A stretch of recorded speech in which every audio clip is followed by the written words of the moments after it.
What are sellers' rights in Ontario in case a buyer backs out from the real estate transaction at the time of closing?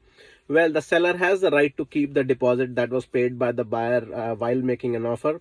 However, in case the deposit is not sufficient to cover the losses of the seller may have the right to sue the buyer for damages, if any.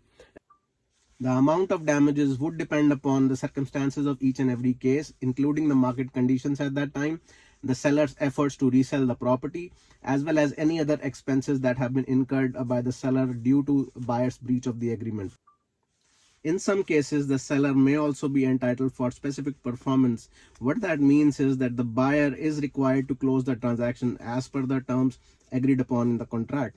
This is typically applicable in case of unique properties or in case the seller would face significant hardship if the deal falls through. It is important to note that the seller's rights are dependent upon the specific terms of the contract being mentioned in the agreement, as well as the laws applicable in Ontario. Therefore, it is recommended that the seller should consult a real estate lawyer to understand their options and exercise their rights in the event of breach of a contract by the buyer.